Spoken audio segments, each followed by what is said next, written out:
warahmatullahi wabarakatuh. Perkenalkan, nama saya Wianto, NIM 23010114140 kelompok 2 dari kelas produksi ternak unggas B.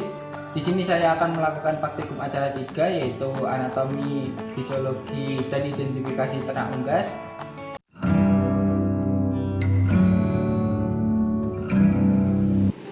Tujuan dari praktikum tersebut yaitu yang pertama, mengetahui anatomi ternak unggas baik bentuk, letak maupun proses fisiologisnya. Yang kedua yaitu mengetahui perbedaan anatomi dan fisiologi ternak unggas darat maupun unggas air. Yang ketiga yaitu mampu mengidentifikasi penyakit pada ternak unggas.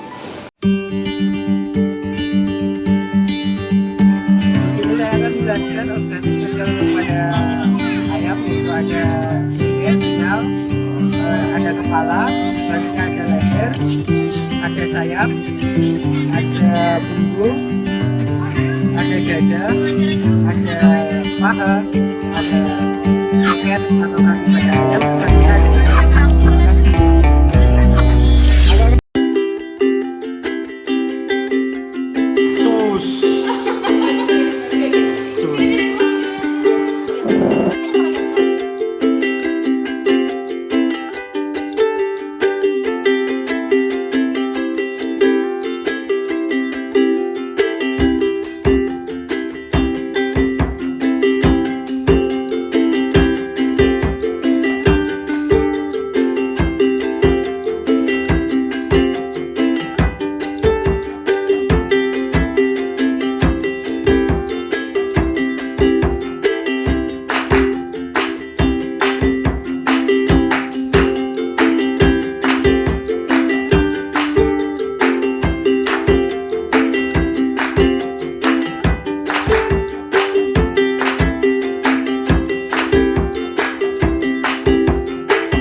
Saluran pencernaan pada unggas terdiri dari paruh yang berperan sebagai alat bantu mengambil pakan, dilanjutkan ke esofagus yang tersusun atas otot dan kelenjar mukosa dalam jumlah yang banyak, lalu ke crop,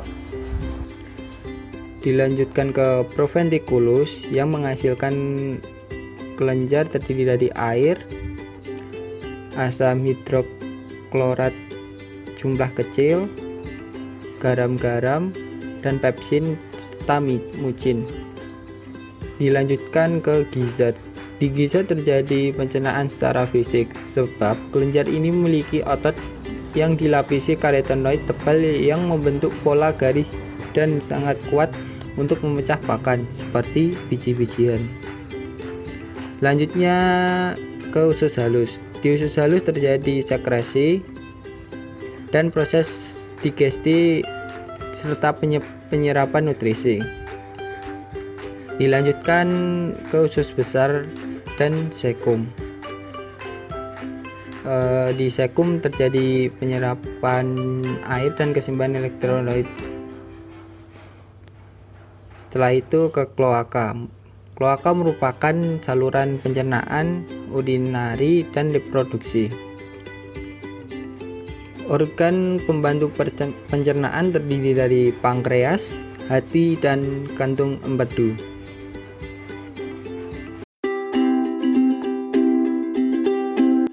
Organ respirasi pada unggas yang pertama ada hidung, lanjutnya laring. Di laring ada 2 buah katup, selanjutnya ada trakea yang merupakan organ penghubung O2 dari hidung menuju paru-paru yang berbentuk seperti pipa.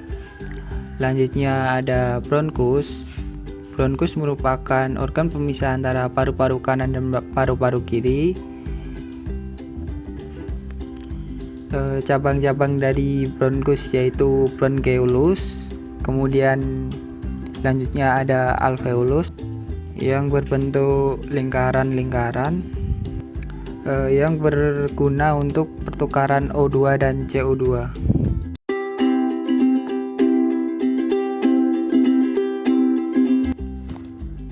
Organ reproduksi unggas jantan terdiri dari testis yang merupakan organ reproduksi unggas jantan paling pertama dan terletak paling dalam yang berbentuk seperti kacang tanah. Testis memiliki fungsi untuk memproduksi spermatozoa dan hormon testosteron. Dilanjutkan ke epididymis yang merupakan suatu struktur memanjang yang berada di bawah testis. Epididymis memiliki fungsi sebagai tempat pematangan sperma dan tempat penyimpanan sel sperma sebelum digunakan. Dilanjutkan ke vas deferens.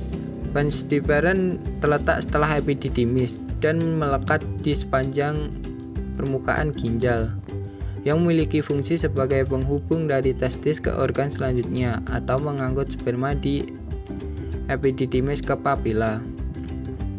Dilanjutkan organ kopulasi atau papila yang merupakan organ reproduksi unggas jantan yang terakhir yang mempunyai fungsi sebagai alat kopulasi.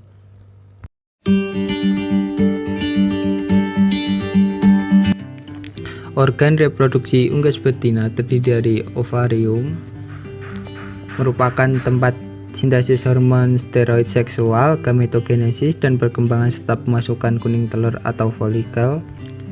Dilanjutkan ke oviduct, merupakan tempat menerima kuning telur yang sudah masak, sekresi putih telur, dan pembentukan kerapang telur, dan merupakan saluran penghubung antara ovarium dan uterus. Dilanjutkan ke infundibulum, merupakan bagian teratas dari oviduct dan mempunyai panjang 7 cm. Selanjutnya magnum, bagian oviduct terpanjang yang memiliki panjang sekitar 33 cm. Dilanjutkan ke isthmus yang memiliki panjang sekitar 8 cm dan merupakan tempat pembentukan membran sel atau selaput kerapang lunak yang banyak tersusun dari serabut protein yang berfungsi melindungi telur dari masuknya mikroorganisme ke dalam telur. Dilanjutkan ke uterus, merupakan bagian oviduct yang melebar dan berdinding kuat. Dilanjutkan ke vagina, memiliki panjang 12 cm. Selanjutnya ke kloaka, merupakan saluran terakhir dari saluran reproduksi unggas betina. Penyakit pada unggas terbagi menjadi 4, yaitu yang pertama ada penyakit viral yang disebabkan oleh virus, yang kedua ada penyakit bakteri yang disebabkan oleh bakteri, yang ketiga ada penyakit mikal yang disebabkan oleh jamur, dan yang terakhir yang keempat yaitu ada penyakit parasit yang disebabkan oleh parasit. Terima kasih.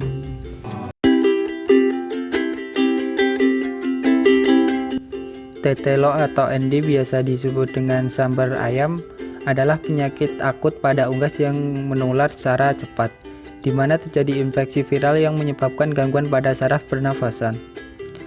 Gejala yang nampak jika terkena ND adalah gangguan pernafasan dimulai dari megap-megap, batuk, bersin, dan ngorok waktu bernafas. Nafsu makan menurun, produksi telur menurun, mencret, kotoran encer agak kehijauan bahkan dapat berdarah. Jengger dan kepala kebiruan, kornea keruh, sayap turun, otot tubuh gemetar, kelumpuhan hingga gangguan syaraf yang dapat mengakibatkan kejang-kejang dan leher terpelintir. Penyakit ini dapat ditanggulangi dengan cara sebagai berikut. Ayam yang tertular harus dikarantinakan. Bila stadium berbahaya maka harus dimusnahkan. Memelihara kebersihan kandang dan sekitarnya. Pengendalian terbaik adalah dengan vaksin seperti vaksin strain, FK, dan Lasota.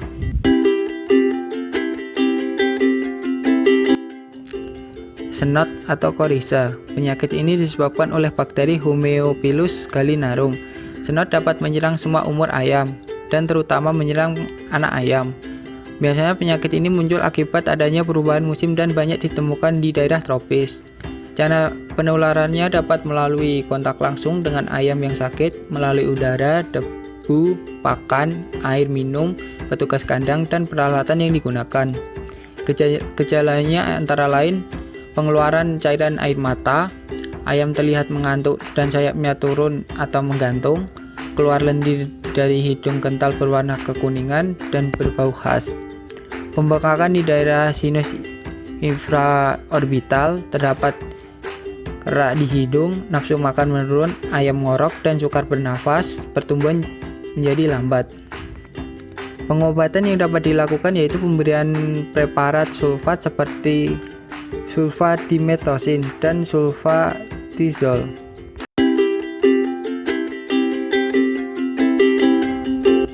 Fowl-pox atau cacar jengger ayam.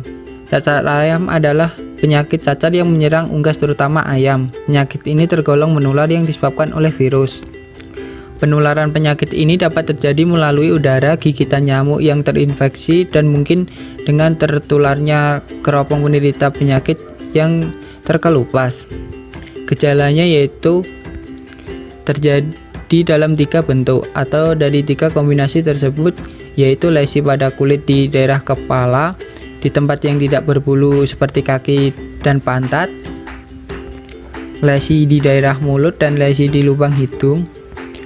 Pencegahannya dan pengobatan dapat dilakukan dengan mengolesi yodium pada luka cacar dan memberi vaksin virus cacar unggas hidup.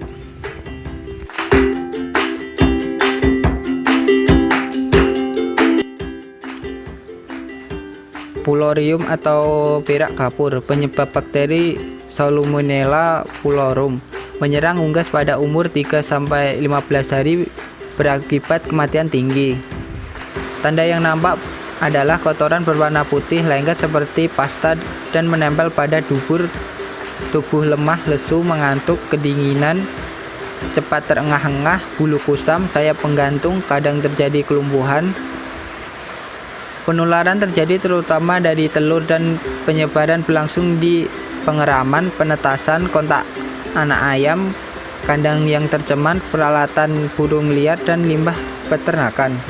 Pencegahan yang dapat dilakukan yaitu menjaga kebersihan kandang serta makanan dan minuman, isolasi ayam yang sakit, pengobatan dengan obat jenis sulfat dan antibiotik.